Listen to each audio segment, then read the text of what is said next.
All right, so in this video, we're going to be going over the best language learning resources for beginners. Now, I know I'm going to get a lot of hate for this, but just hear me out for a sec. But I still recommend Duolingo as a solid language learning resource. At the very least, I think Duolingo makes for a good introduction into language learning.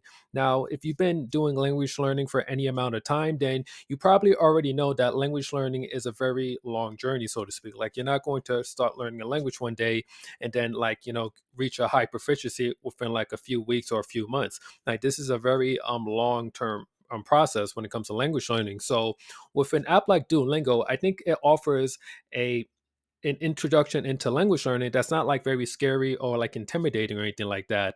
And another thing too about Duolingo, what I like is that it comes with bite-sized lessons. So you can like open up Duolingo and you can finish a lesson within like a few minutes or so.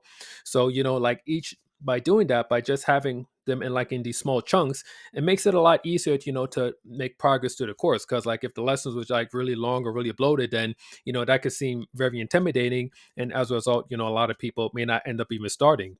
Another thing to consider when it comes to Duolingo is that it actually has a pretty decent number of languages. Like there are over 30 languages available, and excuse me, while some people may argue that Duolingo kind of overdoes it with the whole like gamification and stuff, I mean you can't deny the fact that it does work in the sense that it does help keep people like engaged with the app and coming back to it. Like for me personally, like I'm currently on the Diamond League, which is the highest league that they have in Duolingo. And while I don't focus too much on like doing the leagues or like trying to reach first place and stuff, like I do appreciate the fact that I can like join up and like kind of sort of compete with other people. A little bit of friendly competition can definitely go a long way. Now of course, like you don't want to be using Duolingo by itself. And another thing you do want to consider is that the quality of the courses vary a lot when it comes to Duolingo. But this is definitely something worth adding into your arsenal. Like even if you don't end up completing the course, like just using Duolingo for a bit just to get you in the habit of like doing language learning. If you later on find a resource that's a bit more suitable, you can always jump ship and hop over to that. Another solid resource that I highly recommend for beginners is YouTube. So, which is where you happen to be watching this video on right now. Now, one thing that I really like about YouTube is that it gives you a ton of content that you can consume in your target language. Now, depending on the language that you're learning, like you are going to get mixed results, like really popular languages like English, Spanish, French, etc. Languages like that, like those languages tend to have like a ton of content. But even so, like if you're learning like a relatively popular language, like this, chances are like you're going to find like some content like on YouTube. Like one of the languages that I'm learning currently is Esperanto, and believe it or not, there's actually a pretty decent amount of Esperanto content on YouTube, and more gets uploaded to YouTube, all the time. So just something to consider. Now, if you do decide to use YouTube for your language learning, I would definitely recommend creating a separate account for your target language. So let's say like you're learning Spanish, for instance, you can go and you can create a YouTube account, and with that YouTube account, the only thing that you watch on that is content that's in Spanish. So in the beginning, YouTube is not going to really know like what kind of like stuff that you like or what type of language they should be showing you. So you're going to have to kind of prime the account a little bit, quote unquote. And what I mean by that is that you're going to have to watch like a couple of videos in your target language. That way YouTube starts to get an idea for what kind of content that you like, and then it'll serve up more of that content on your recommendation feed. So you may have to give it like some time. It could take like a few days or a few weeks, but after a while, YouTube will start to pick up on what kind of content that you prefer, and it will start to show that up to you. Another thing that's cool about YouTube is that there are a lot of what I call comprehensible input channels. So these are basically YouTube channels that are catered to language learners, and the idea is that they structure their videos in such a way where like even if you don't understand the language, just to like their gestures and like do different cues, so to speak, you can kind of understand like what it is that they're talking about. So example of like comprehensible input channels is channels like Dreaming Spanish or French comprehensible input. There's a couple of them out there. Well, yeah, quite a lot of them actually. So if depending on which language you're learning, you can definitely take advantage of that.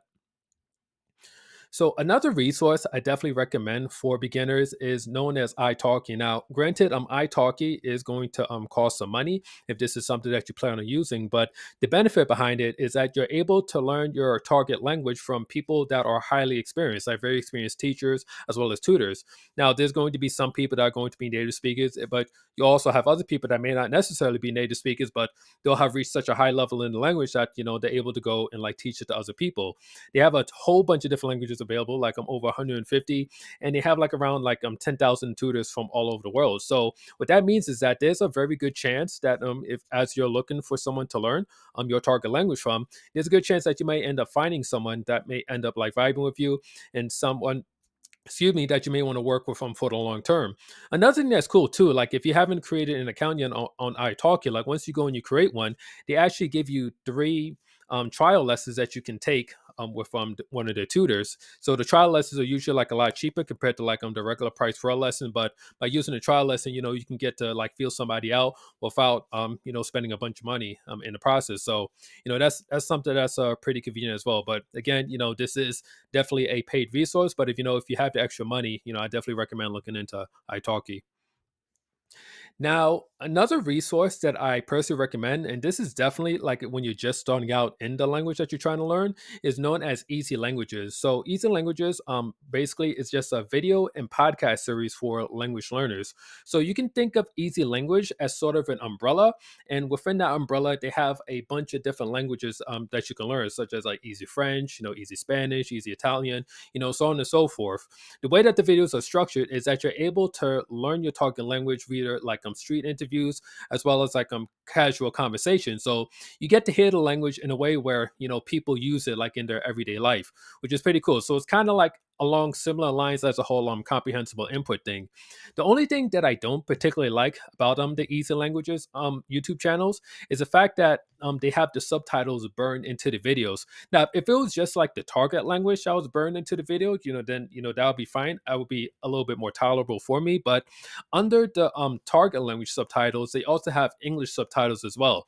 So it's almost impossible, not to look at the English subtitles like as you're looking at the target language subtitles. So this is so as far as this resource goes, I recommend using this for like the very beginning, like maybe once you start just to like get into the habit of like listening to content in your target language. So maybe like the first 50 or 100 hours or so, like using like one of these Easy Languages channels will be good. But from here, I would definitely recommend like moving on to something else, just due to the fact that the subtitles are burned in, and that can create a bit of a crutch, and it could kind of take away from you being able to really absorb the target language.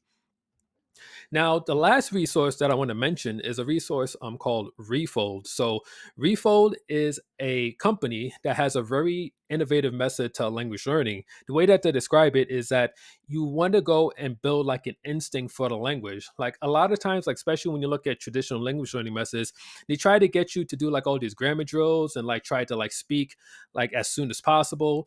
And that approach tends to be very ineffective for a lot of people. So what they do, like their whole approach, is that you focus on consuming content in the target language, develop an instinct, be able to like understand your target language at a very high level, and then from there you can sort of transform that passive understanding into active production of the language via speaking and or like writing like within the target language. So it basically just takes a whole like traditional language learning methodology and like flips it on its head. And this is a resource that really probably has been one of the most helpful resources for me on my language learning journey. So I'm definitely more than happy to talk about this company because they've been extremely helpful for me and really has helped me move in the right direction. While I wouldn't say my method is completely like Refold, but it definitely has a strong influence from the Refold method. So another thing too that's cool about these guys is that they actually have an app that they're developing where you can go and you can track your language learning progress. This is the app that I use right now, and right now it's currently in the beta phase at the time that I'm making this video. But you can actually download that completely for free. I'll leave a link to that down below in the description, and I also made a video as well, so I'll probably leave a link to that as well. So yeah, so these are the five resources that I would recommend. Like if you're just starting out on with language learning, like definitely I would consider looking at either like one or a multiple of these resources. And if you have any additional resources for beginners that you think would be really helpful, definitely feel free to share that down below because I like to see what helped you guys. And from there we can get a little community going and we can just all help each other out on this language learning journey. So yeah, so my name is Jacob Laguerre. That's all I have for you today for this video, and I will catch you in the next one. Peace.